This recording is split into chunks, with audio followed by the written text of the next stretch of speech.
A paz do Senhor a todos, eu sou Luciano Silva, nós estamos no canal EBD e Teologia. Estamos dando continuidade ao estudo da nossa revista CPAD. Estamos no terceiro trimestre e o título da nossa lição, A Igreja de Cristo e o Império do Mal.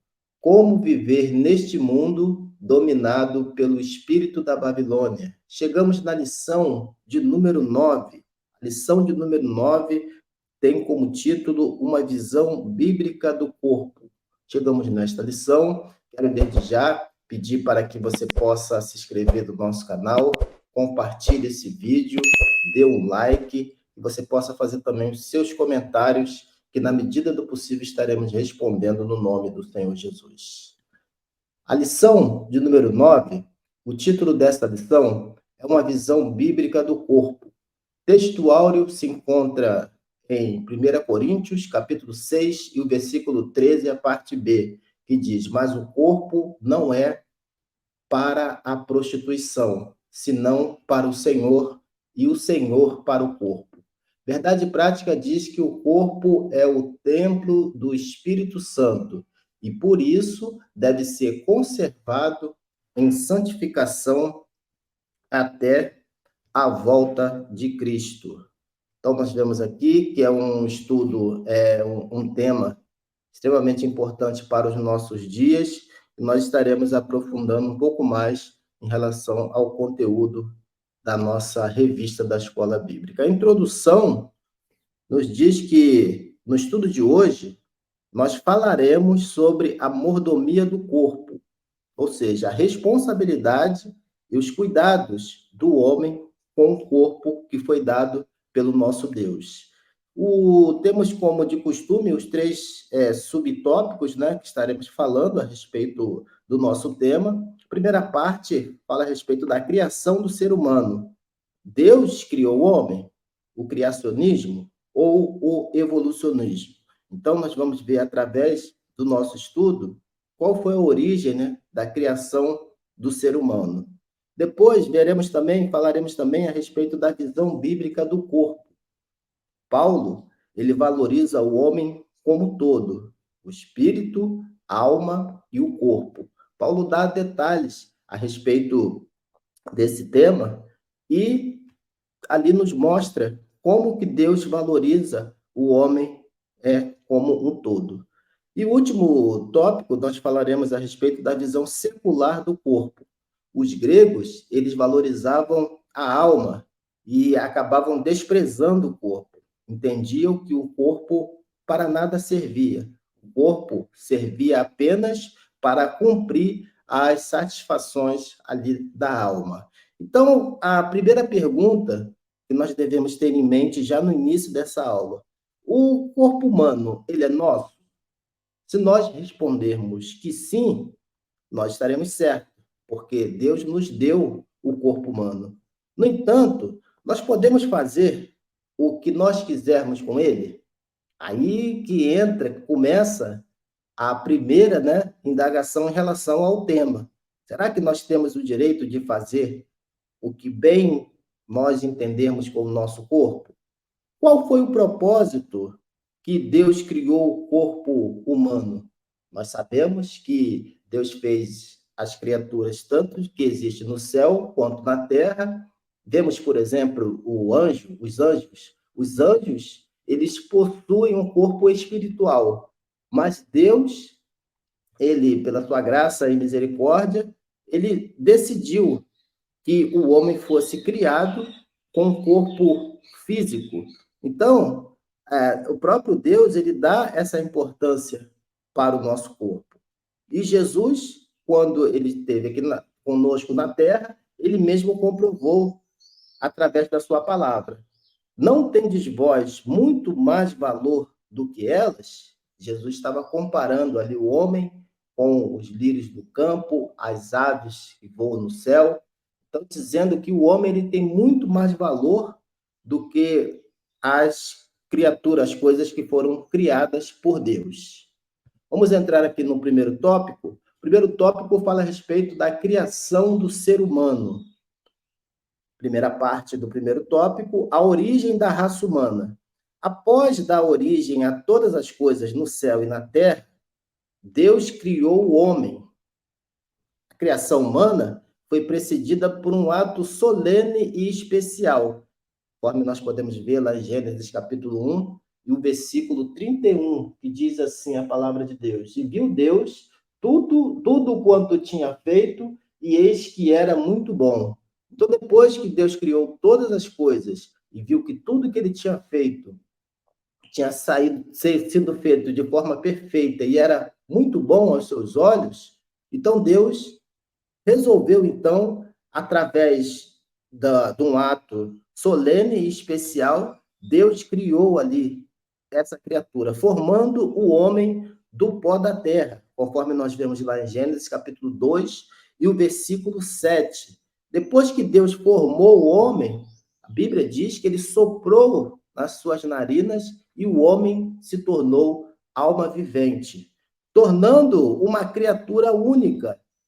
Tão única a criatura que foi criada por Deus, que é o homem, porque só o homem, cada indivíduo na face da Terra, hoje, por exemplo, nós temos cerca de 8 bilhões de pessoas, cada criatura tem uma única impressão digital, a sua íris, o DNA. Então, cada uma dessas criaturas se tornaram um ser único e especial, segundo Deus. Então, nós podemos observar que pode existir alguém até mesmo mais bonito do que você, mas você, igual a você, nós vemos que não existe na face da Terra. Somos feitos criaturas únicas, especiais, que estamos tendo algo direto do cuidado de Deus sobre a nossa vida. A sua imagem, fomos criados a sua imagem e a sua semelhança, como coroa da criação. Depois que Deus fez todas as coisas, a coroa da criação foi o homem. E foi colocado na terra para que assim então pudesse cuidar de todas as coisas que foi feita pelo nosso Deus. A constituição do ser humano, parte 2 aqui do primeiro tópico. O homem tem a composição da própria natureza. Ele foi criado em 3 partes: corpo, alma e espírito. Podemos ver isso conforme o texto lá em 2 Coríntios, capítulo 4, e versículo 16. A Bíblia diz: por isso não desfalecemos, ainda que o nosso homem exterior se corrompa, o interior se renova dia em dia. Então, essa constituição do ser humano, a constituição material e a constituição espiritual. O homem foi feito corpo, alma e espírito. O seu corpo, que é a parte material, ele que é a parte externa do homem. E o homem, no seu interior, através da sua alma, assim sendo um ser pessoal, nós podemos observar que ele tem intelecto, emoção e vontade. Esse homem, da mesma forma que os anjos, que também são um ser pessoal, ele ainda possui um espírito que foi dado por Deus. E é no espírito que o homem se relaciona com Deus. A Bíblia nos fala lá em João 4, 23, podemos ver também em Romanos 8, 16, que diz que o mesmo Espírito testifica com o nosso espírito que somos filhos de Deus. Então, esse relacionamento que nós temos com o nosso Deus é através do nosso espírito. Quando o homem ele pecou ali no Éden, ele pecou por causa da desobediência, podemos ver que todas as áreas da sua vida foram afetadas por causa da sua desobediência, tanto o seu espírito, a sua alma, quanto o seu corpo. Os estudiosos ali da época de Paulo, por exemplo, Platão, ele considerava o corpo como a prisão da alma. Mas nós podemos ver que, segundo a Bíblia, isso não procede. Por quê? Porque nós entendemos que Deus tem tanto o nosso corpo, como a nossa alma, como o nosso espírito, algo de extrema importância para que nós possamos nos relacionar com as pessoas, para que nós tenhamos contato também com Deus através do nosso espírito. Então, por isso que a Bíblia nos diz que nós devemos levar o nosso corpo em santificação, porque Deus irá nos ressuscitar no corpo que será transformado, nesse mesmo corpo que nós vivemos nesse mundo, e ele será transformado. A terceira parte da nossa lição fala a respeito da queda e a restauração humana. Todas as áreas do nosso ser foram afetadas pelo pecado, conforme está escrito lá em Romanos 5, versículo 12, que por um homem entrou o pecado no mundo e pelo pecado a morte. Então, Paulo, ali, quando estava enviando essa carta aos Coríntios, ele identificou que existe pelo menos 3 tipos, né, de homem naquela época. Primeiro era o homem natural. O homem natural é aquele que não conhece a Deus, conforme nós vemos em 1 Coríntios 2,14 e Efésios 2,3. Esse homem natural que não conhece a Deus, ele vive fazendo a vontade da sua natureza. Em Adão foi criado essa nova natureza, que é uma natureza pecaminosa. Então, esse homem, que é o homem natural, conforme a Bíblia diz que ele não conhece as coisas de Deus, ele faz tudo para a satisfação da sua carne. Já o homem carnal, ele vive de uma forma como se não conhecesse a Deus. Ele faz a vontade do mundo e atende aos desejos e apetites do corpo. A diferença entre um e outro é que o primeiro, ele não conhece a Deus e ele vive de acordo com a sua natureza. O carnal não, ele conhece a Deus, ele tem conhecimento de Deus, mas ele resolve desobedecer a Deus e viver, né, somente fazendo a vontade desse mundo. Paulo, quando ele enviou essa carta ali aos Coríntios, ele mesmo falou para os crentes que ali se encontravam, em 1 Coríntios 3:1, que ele não podia falar a eles porque eles eram crentes carnais. E o terceiro é o crente espiritual. Esse é o que faz a vontade de Deus. Ele luta, né, diariamente contra a sua natureza, luta contra a natureza pecaminosa, luta contra o mundo para que possa ser santificado pelo Senhor, conforme nós vemos em 1 Coríntios, capítulo 2 e o versículo 15. Paulo nos diz que nós devemos buscar a renovação da mente e do espírito. Por quê? Porque nós temos a mente de Cristo. Então, nós devemos buscar essa renovação diária, para que Deus, assim, ele possa trabalhar tanto no nosso espírito, na nossa alma e no nosso corpo. O segundo tópico da nossa lição, nós vamos ver agora qual é a visão bíblica do corpo. Paulo aqui, ele fala primeiro sobre a parte exterior do homem.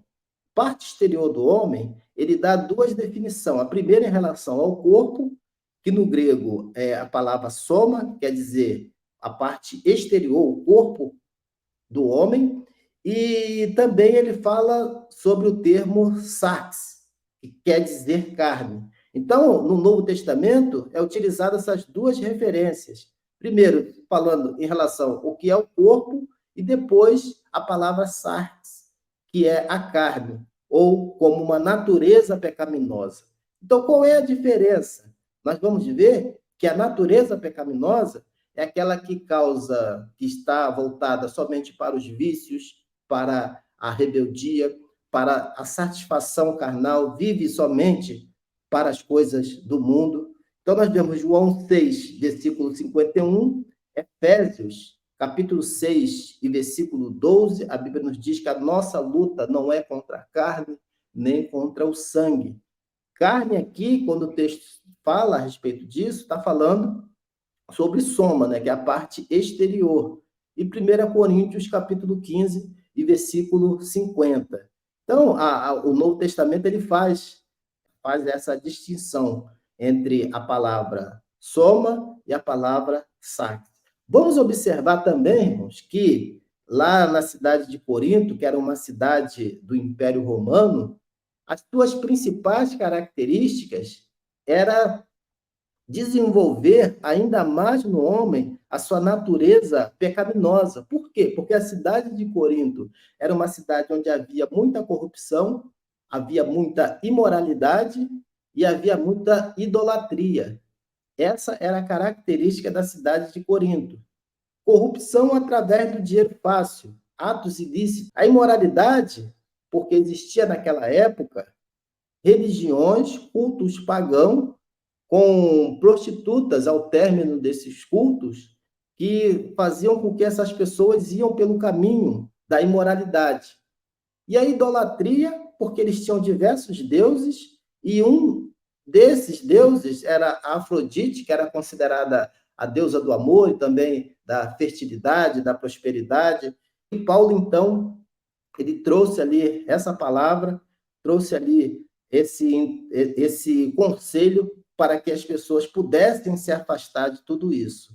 Então, da mesma forma como Deus libertou Israel do Egito, separando ali o seu povo da idolatria, o crente que é nascido de novo, ele foi também liberto da escravidão do pecado e deve se separar para o Senhor.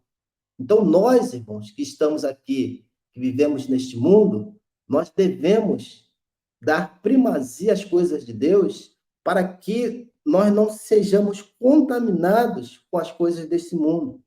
Porque o próprio Deus, quando usou ali, mandou que Moisés fizesse ali o tabernáculo, ele tinha um propósito específico para o tabernáculo. Vemos que, por que razão nós devemos cuidar do nosso corpo? A segunda parte do segundo tópico diz que o nosso corpo ele é templo do Espírito Santo de Deus. Por que razão nós devemos cuidar do corpo? Podemos observar aqui na figura que o tabernáculo também ele era feito de 3 partes. Existia o átrio, o lugar santo e o lugar santíssimo. Assim, fazendo uma analogia ao nosso corpo. O corpo, a alma e o espírito. Então, nós vemos que Deus, ele se preocupava também naquele momento de trazer segurança ao povo para que eles não ultrapassassem ali e fossem para alguns locais que não era permitido que eles entrassem. Podemos observar que no lugar santo, somente os sacerdotes tinham acesso, no lugar santíssimo, somente o sumo sacerdote, mesmo assim, uma vez por ano.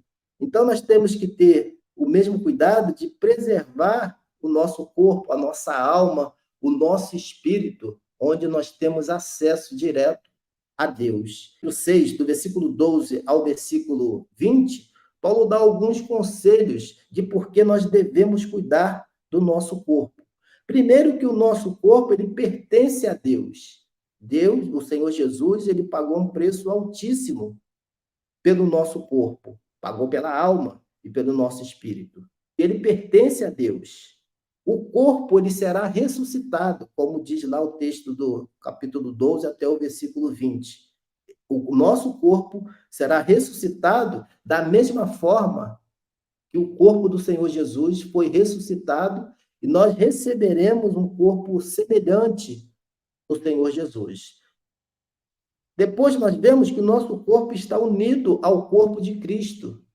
Então nós não devemos contaminar o nosso corpo, porque ele está unido ao corpo do Senhor Jesus. E ainda, o corpo do crente, ele é morada do Espírito Santo, conforme nós vemos lá a analogia que é dada, né, a respeito do tabernáculo. Morada de Deus, morada do Espírito Santo. Paulo fala isso através de 2 Coríntios, capítulo 6, do versículo 1 e do versículo 9 e o versículo 10. E por último, o corpo do crente, ele é para glorificar a Deus. Nosso corpo é para glorificar a Deus.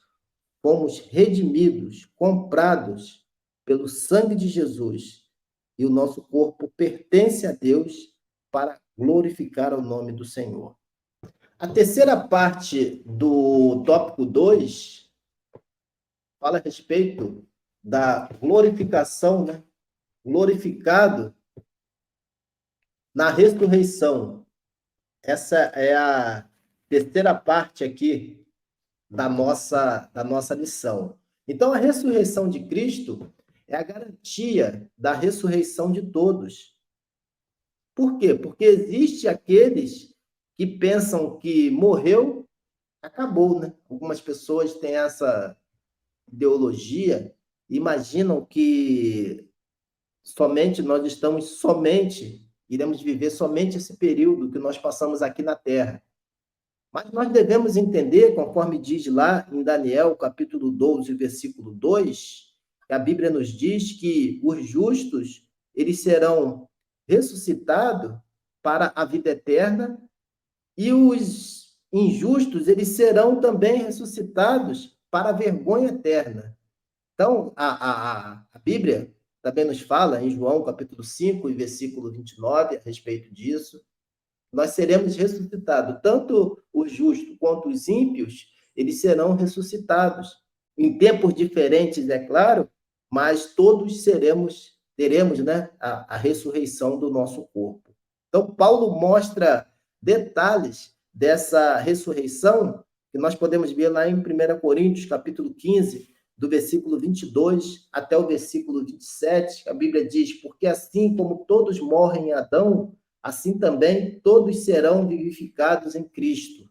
Então, Adão, ele, através do seu ato, através do pecado que Adão cometeu, da desobediência de Adão, ele trouxe para o corpo humano e fez com que todos nós, né, fôssemos alcançados pela morte através do seu pecado. Mas Cristo Jesus, ele nos trouxe a vida eterna. Ele nos deu condições de sermos vivificados através da sua ressurreição. Nós receberemos também um corpo semelhante ao corpo do nosso Senhor Jesus. Ainda, ler aqui somente os últimos versículos de 1 Coríntios, capítulo 15, 54 ao 58, que diz: e quando isto, que é corruptível, se revestir da incorruptibilidade, e isto, que é mortal, se revestir da imortalidade, então cumprir-se-á a palavra que está escrita: tragada foi a morte na vitória. Onde está, ó morte, o teu aguilhão? Onde está, ó inferno, a tua vitória? Ora, o aguilhão da morte é o pecado, e a força do pecado é a lei. Mas graças a Deus, que nos dá a vitória por nosso Senhor Jesus Cristo. Portanto, meus amados irmãos, sede firmes e constantes, sempre abundantes na obra do Senhor, sabendo que o vosso trabalho não é vão no Senhor. Louvado seja Deus. Então, aqui, Paulo nos dá a resposta e nos diz também que o último inimigo a ser vencido será a morte. Então, após nós recebermos, né, nós iremos vencer as dificuldades que nós temos no nosso corpo a respeito da corrupção, que vem também com a doença, as enfermidades que são sujeitas ao nosso corpo. A última parte do último tópico da nossa lição fala a respeito da visão secular do corpo. E ele trata aqui sobre dois pensamentos. Primeiro, do hedonismo e segundo, do narcisismo. Então, o hedonismo é aquele que vive somente em busca do prazer e da satisfação. Podemos ver Eclesiastes capítulo 2, versículo 10 e 11, o próprio Salomão ele chegou a essa conclusão porque ele fez tudo que estava aos seus olhos, tudo que era aprazível para o seu corpo, para lhe trazer satisfação, e ele viu que tudo aquilo que ele estava fazendo era vaidade. Então, a pessoa que é hedonista, ela vive somente desse mundo. Nós vemos hoje que muitas pessoas pensam assim: ah, mas eu sou muito novo para ir para a igreja, vou deixar para que quando eu estiver lá por meus 50, 60 anos, aí sim eu vou pensar em aceitar a Jesus. Mas nós vamos observar que essa busca desta satisfação, ela lá no final, ela vai nos trazer ainda mais arrependimento e vai te trazer ainda mais dor para a sua vida. Então, o hedonismo, ele vive pensando somente nas coisas deste mundo e viver em busca do prazer, em busca da satisfação, entregando a sua vida aos vícios, entregando a sua vida à prostituição, entregando a sua vida às coisas desse mundo, porque o corpo humano, ele sempre pede esse tipo de satisfação. Porém, nós vamos entender que tudo aquilo que Deus tem preparado para a nossa vida é muito maior do que viver um período. Temos a eternidade pela frente. Comparar um período de 70, 80 anos no máximo, como uma vida de satisfação nesse mundo, com uma eternidade que Deus tem preparado para a sua vida. Então, nós não devemos ter em mente, Paulo disse que se nós esperarmos em Deus somente para nesta vida, somos os mais miseráveis dos homens, porque Deus tem algo de maravilhoso ainda preparado para cada um de nós. Já o narcisismo é aquele que tem amor excessivo à sua própria imagem. Vemos, né, quantas pessoas que fazem de tudo para ter o corpo perfeito, fazem de tudo para ter uma imagem perfeita, para ter um amor excessivo à sua própria imagem, ao seu próprio corpo. Paulo diz em 1 Coríntios 6,12 que todas as coisas me são lícitas, mas nem todas me convêm. Segunda parte do terceiro tópico fala a respeito da erotização e a libertinagem. Erotização, expor o corpo de forma sensual para chamar a atenção do sexo oposto. Vamos ver lá, 1 Coríntios, capítulo 6, o versículo 18. A Bíblia diz, na parte A, fugir da prostituição. Vemos que hoje, né, é explorado e muito o mundo da pornografia. Vemos hoje, através de filmes, através de vídeos, piadas imorais, tudo isso acaba trazendo, né, tornando pessoas viciadas nesse mundo e fazendo com que as pessoas se afastem ainda mais de Deus. Sabemos que esse mundo é um mundo riquíssimo, que as pessoas investem alto para trazer nesse tipo de erotização à nossa sociedade. Mas o conselho de Paulo é que nós devemos fugir de todo tipo de prostituição. Não só porque aqui ele está falando da prostituição do corpo, mas também o que causa, muitas das vezes, com que essa pessoa entre por esse caminho são as formas, né, conforme isso é tratado pelo ser humano, se expondo ali a filmes pornográficos, a vídeos pornográficos, piadas, né, indecentes, imorais. Isso acaba trazendo, afastando a pessoa mais e mais de Deus e aproximando ela cada vez mais do pecado.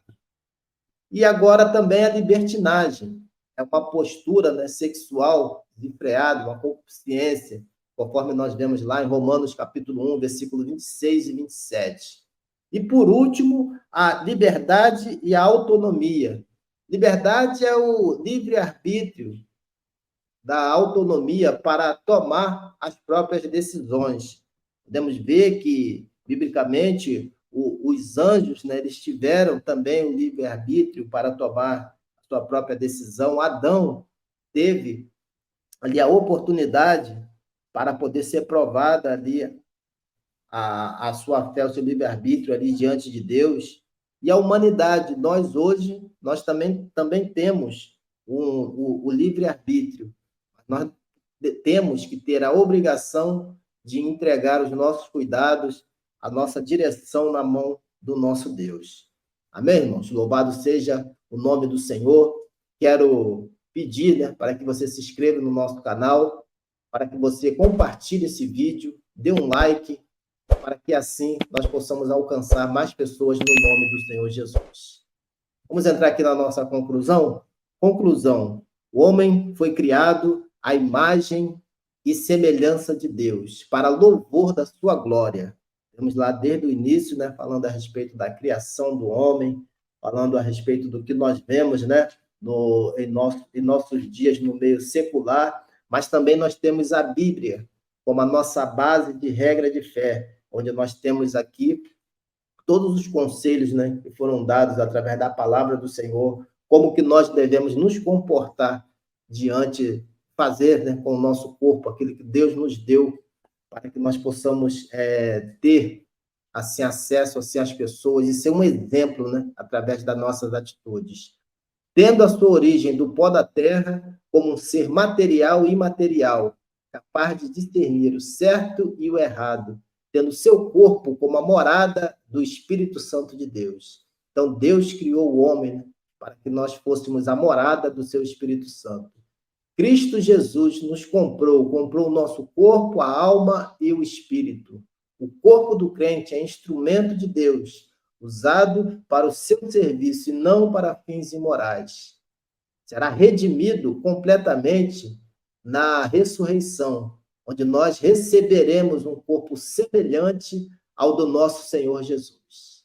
Então, tudo que nós estamos vendo, né, vivendo nesse mundo, nós sabemos que um dia nós alcançaremos do Senhor um corpo semelhante ao do nosso Senhor Jesus e viveremos com ele para todo sempre. Louvado seja Deus. Quero pedir que o Senhor continue abençoando a sua vida no nome de Jesus, que esse estudo possa ser bênção para você. Que Deus te abençoe, te dê um final de semana abençoadíssimo no nome do Senhor Jesus.